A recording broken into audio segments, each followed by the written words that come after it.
आपापल्या धर्मांचा अभिमान बाळगा. तुम्हाला जो धर्म भेटलाय तो हजारो माणसांना भेटलेला नाहीये. मनुष्यानाम सहस्रेषु, याचा अर्थ असा आहे की हजारामधून मला एक प्राप्त होतो, मग बाकीचे 999 वजा करावे लागतात, तेव्हा हजारो तयार होत असतो. तुम्ही आम्ही हजारामधले एक आहोत. हजारो मधून आपल्याला देवाची भक्ती भेटलेली आहे. हजारो लोकांमधून आपल्याला धर्म सापडलेला आहे. हजारो लोकांमधून आपलं भाग्य उजळलेलं. हजारो लोकांमधून आपल्याला कृष्ण समजलेला आहे. हजारो लोकांमधून कृष्ण समजलेला. या हजारामध्ये तुम्ही स्वतःला गिनलं पाहिजे. या हजारामध्ये तुम्ही स्वतःला समजलं पाहिजे. आसाममध्ये एक पाद्री आला. पाद्री म्हणजे माहिती? ख्रिश्चन धर्माचा पुजारी, त्याला पाद्री म्हणतात. मुस्लिमांचा पुजारी असेल त्याला मौलवी म्हणतात. हिंदूंचा पुजारी असेल त्याला काय म्हणतात? पुजारीच म्हणतात. सिखांचा असेल त्याला भाई म्हणतात. प्रत्येक पुजारीची वेगळी नाव आहे. ते पाद्री आला आणि त्यांनी गाव बघितलं, चांगलं बऱ्यापैकी गाव दिसतंय. मग गावामध्ये आपल्या धर्माचा चांगला प्रसार करता येईल, प्रचार करता येईल म्हणून त्यांनी त्या गावातील एक कुटुंब हेरलं. त्या कुटुंबाला आता आपल्या कब्जामध्ये कसं करता येईल ह्या पद्धतीनं त्यांनी धर्म सांगायला सुरुवात केली. येशू असं बरं करतो, तसं बरं करतो, कुष्ठरोग बरं करतो, अमकं बरं करतो, तमकं बरं करतो.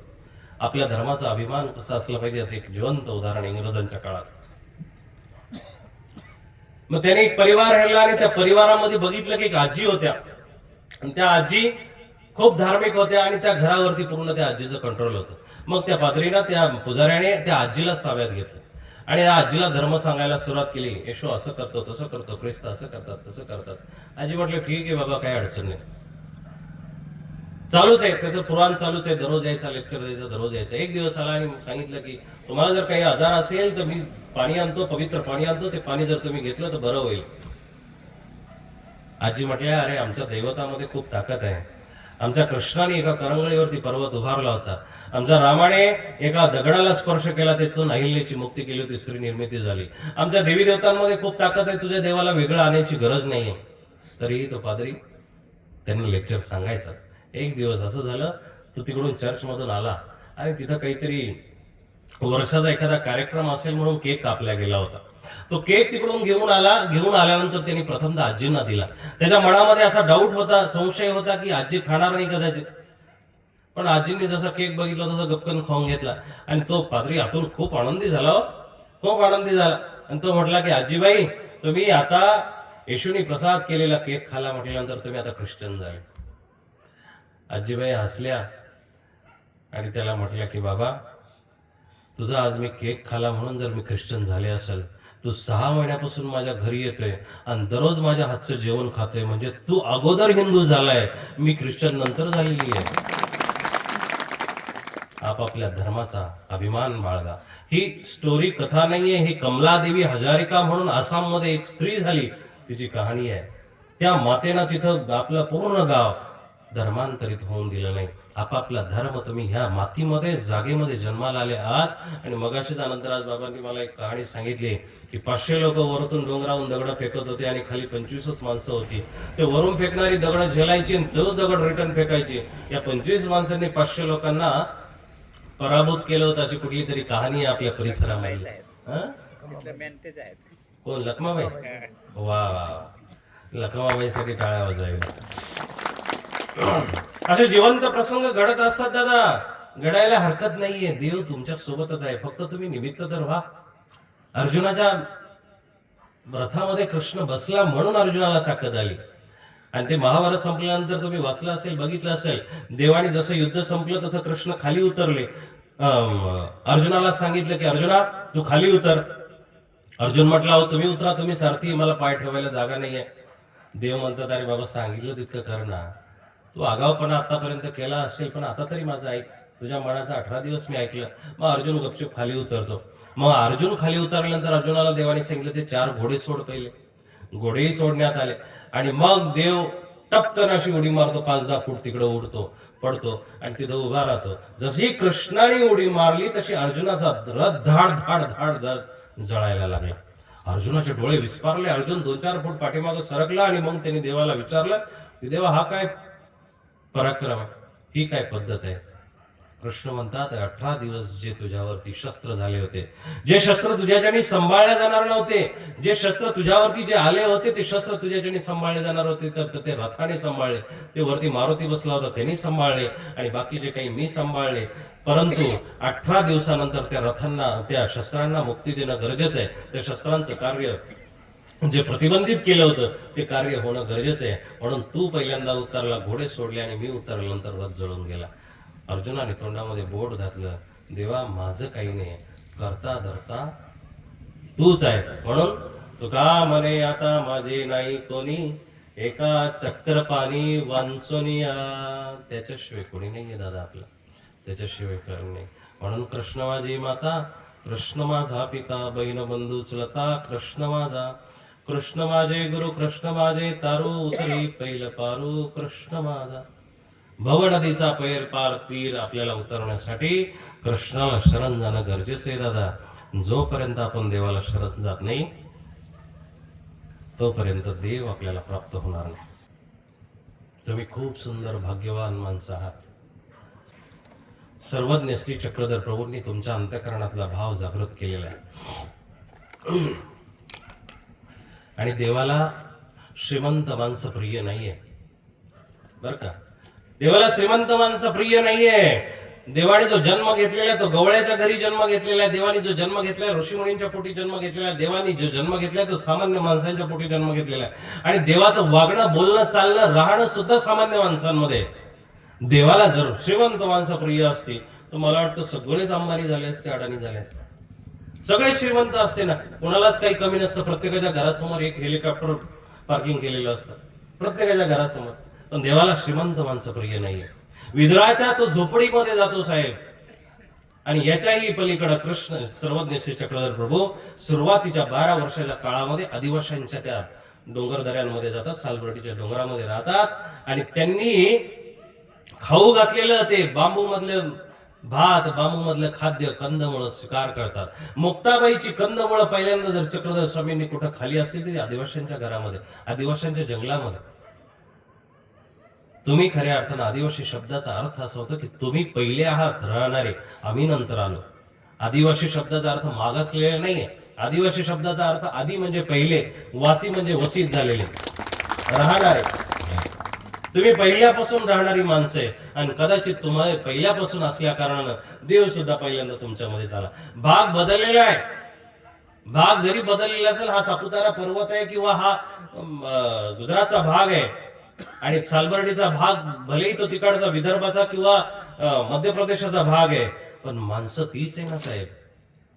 माणसं तीच आहे. माणसं त्याच पद्धतीची. आजही तुमच्याकडे धन द्रव्याची उपलब्धता कमी असेल, धनद्रव्य कमी आहे, पण भाव तितकाच पवित्र आहे, भाव तितकाच प्रिय आहे, भाव तितकाच मोठा आहे. तीच देवाची सर्वज्ञ श्री चक्रधर प्रभूंची वाट पाहणारी माणसं. ती किलो किलो म्हणायची, देवाची वाट बघायची, नजरा रोखायची, त्या नजरेवरती आपल्या डोळ्यांना आथरून ठेवायची.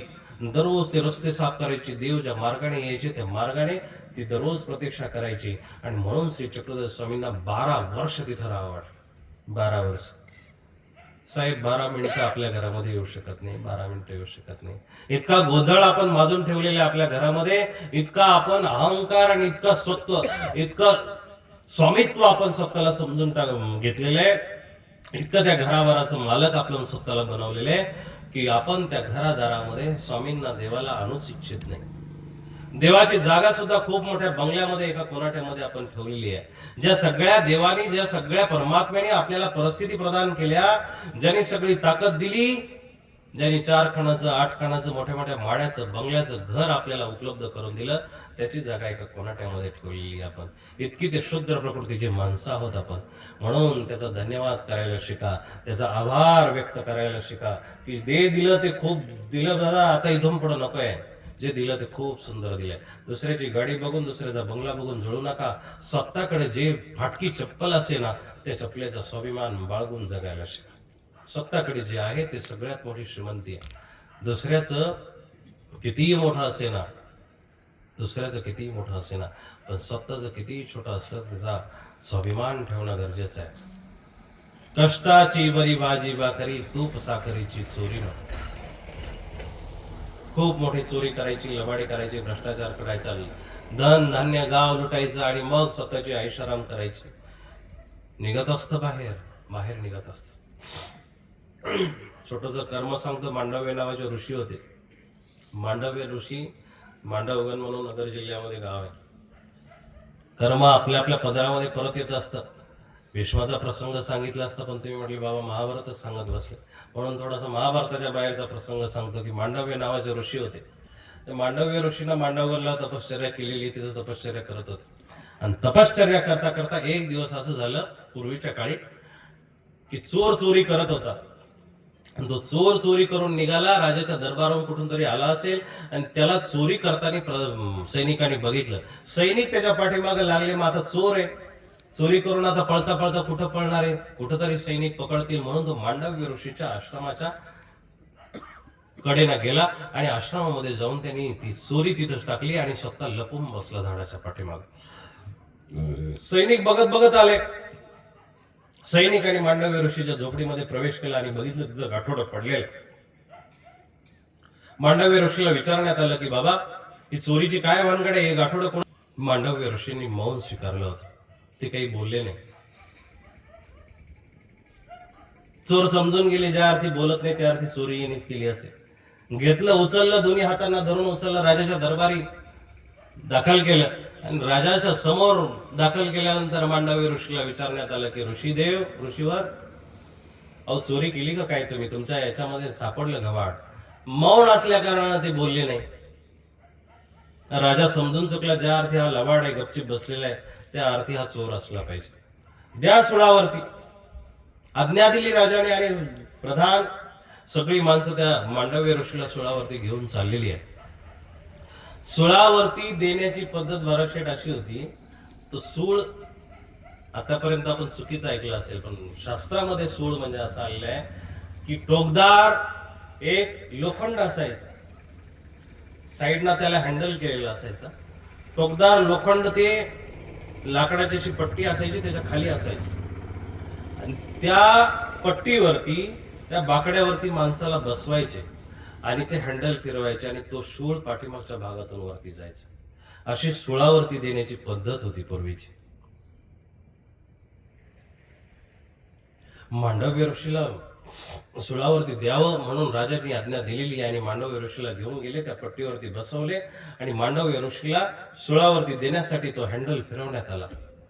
मांडव्य ऋषीचं तप सामर्थ्य जास्त होतं, तर त्या तप सामर्थ्याने मांडव्य ऋषी 6 दिवस त्या सुळावरती तसेच बसून राहिले.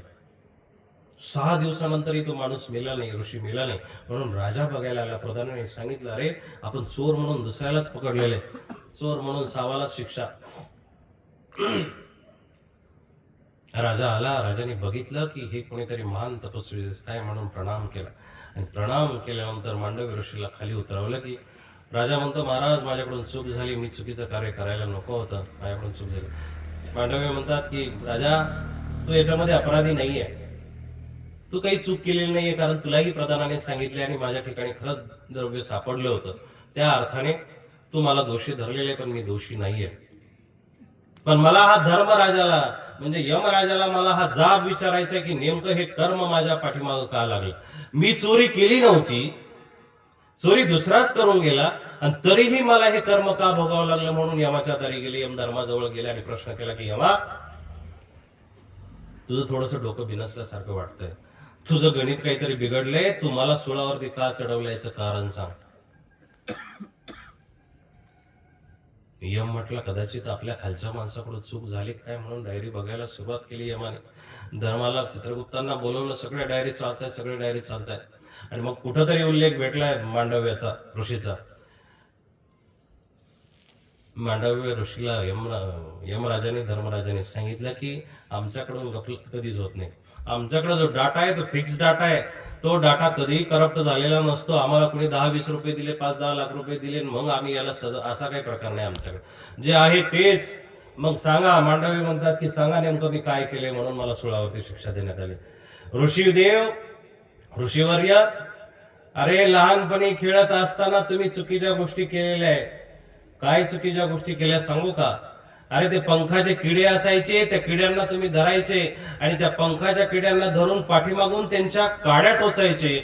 असे असंख्य पंखाचे किड्यांचे किडे तुम्ही मारले आणि त्या किड्यांच्या पाठीमागाच्या भागामध्ये, पार्श्वभागामध्ये तुम्ही काड्या टोचल्या. तेच कर्म बलवत्तर म्हणून तुम्हाला सोळावरती 6 दिवस बसायची शिक्षा भेटली. पण मांडव्य हुशार होता. मांडव्य म्हटले, धर्मराज, यमराजा, मला एक गोष्ट सांग की ज्या क्षणी मी हे कृत्य केलं त्या क्षणी माझं वय काय होतं? यमाने परत बघितलं, त्यावेळेस तुम्ही 11, 11.5, 12 वर्षाचे होते. मग त्यावेळेस मांडव्य ऋषीने यमाला श्राप दिला की यमा, तुझ्याकडून गणित चुकलेलं आहे. अरे 12 वर्षापर्यंत लेकरू जर पाप करत असेल तर ते पाप नसतं, तू कसं काय पाप म्हणून ते पाप दिलं? यम म्हटला, चुकली, खरंच ही गोष्ट चुकली की कमी वयामध्ये तुम्हाला हे दिलं. आणि मग यमाला श्राप दिला की तुला दासीच्या पोटी जन्माला घ्यावा लागेल. आणि मग तो यमाचा धर्माचा अवतार म्हणून विदुर जन्माला आला, दासी पुत्र. त्या मांडव्य ऋषीच्या शापाखातीर यमाला दासीच्या पोटी जन्माला यावं लागलं. आणि मग तेव्हापासून वेदांत प्रणित किंवा अन्य शास्त्रामध्ये 14 वर्ष ही बाल्यपणाची धरल्या गेली.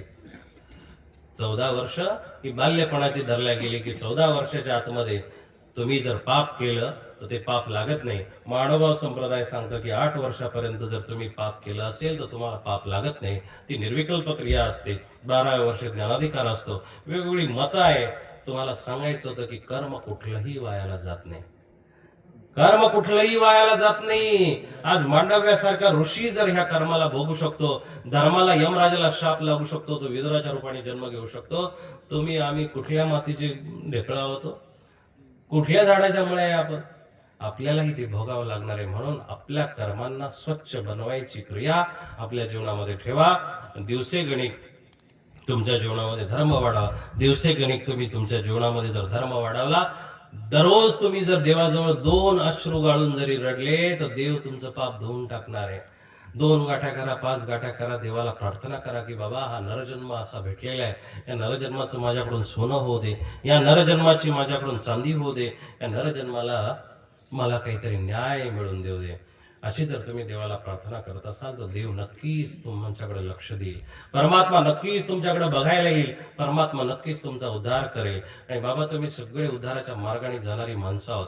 अंधश्रद्धा सोडा, घरामधली अंधश्रद्धा संपवून तुम्ही एकनिष्ठ धर्माला लागा. धर्म कुठलाही वाईट नाहीये, कुठलाही धर्म वाईट नाहीये. वारकरी संप्रदाय असेल, मुस्लिम संप्रदाय असेल, कुठले येशू ख्रिस्ताचा असू द्या किंवा दुसरा एखादा महानुभावांचा असू द्या, कुठलाही संप्रदाय वाईट नाही.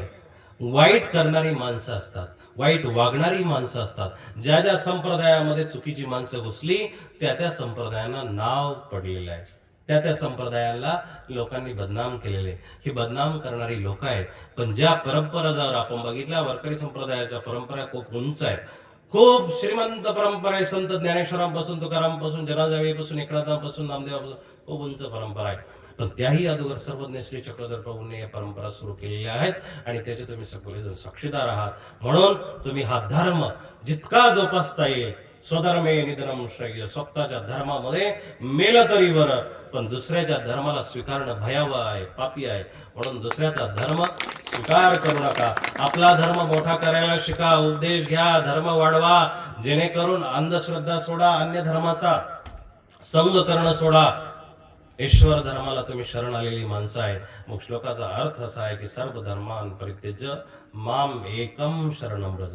एकम म्हणजे एकट्याला, याच्यामध्ये दुसरा तिसरा कोणी नाहीये, याच्यामध्ये दुसरा तिसरा कोणीच नाहीये. इथपर्यंत माणूस सुद्धा नाहीये. माणूस देव कधीही होऊ शकत नाही. देवा इतका माणसाला कधीही दर्जा देऊ नका. जर तुम्ही देवा इतका माणसाला दर्जा दिला तो माणूस स्वतःही नरकाला जाणार आहे, तुम्ही सुद्धा जाणार आहे. म्हणून देवा इतका माणसाला दर्जा दिला नाही पाहिजे. माणसाला माणसाप्रमाणे ठेवा. पायाची वाहन पायी असू द्यावी.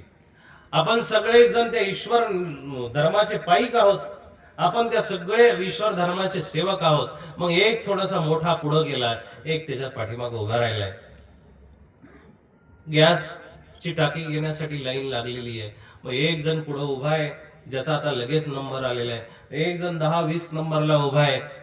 त्याचाही नंबर येणार आहे. मग पहिल्या नंबरच्या माणसाला जी गॅसची टाकी भेटली तीच 10व्या-20व्या माणसाला भेटणार आहे का? त्याच्या गॅसमध्ये सोनं भरलेले आणि तुमच्या गॅसमध्ये माती भरलेली, असं काही नाहीये. तशी ही श्रीमंत नागदेवाचार्यांची परंपरा आहे, सर्वज्ञ श्री चक्रधर प्रभूंपासून आलेली. या श्रीमंत परंपरेचे आपण पाईक आहोत, सेवक आहोत. म्हणून जे श्रीमंत नागदेवाचार्यांना बाईसांना फळ भेटलं तेच आपल्याला भेटणार आहे. पण धर्म केला तर माम एकम शरणम व्रज, त्या एकट्या परमात्म्याला शरण गेला तर, त्या एकट्याची भक्ती करणं गरजेचं आहे. त्या एकट्याची तुम्हाला भक्ती जर करता आली तर देव तुमच्या दारामध्ये उभा राहणार आहे. मानवा हो, दास हो निशिदिन श्री हरीचा, नको करू रे नास आपुल्या जीवनाचा. उठ सावध हो खडबडुनी, जरा एक कान उघडोनी, तुझे सुकृत होते म्हणूनी, नरजन्म असा आला चालोनी, असा बहु मोलाचा, नको करू रे नाश आपुल्या जीवनाचा. मानवा हो दास निशिदिन श्रीहरीचा, त्या परमात्म्याचा दास होणं गरजेचं आहे. दास्यत्व भावाने जर तुम्ही सेवा केली, देव भेटणं काय अवघड आहे हो. जो मिरेला भेटला, जो सुदामेला भेटला, जो बाईसाला भेटला, जो नागदेवाचार्यांना माईम भट्टाला भेटला, तो देव तुम्हाला भेटल्याशिवाय राहणार नाही. म्हणून जीवनामध्ये भक्ती करा. सर्व धर्मान परित्यज्य मामेकम शरणं, अहम ता सर्व पापेभ्य. कृष्णाने तुमची जिम्मेदारी घेतलेली आहे. मी तुमच्या सगळ्या पापाचा नाश करून तुम्हाला मी मोक्ष इच्छामी, मोक्षाशिवाय दुसरं काही देणार नाही.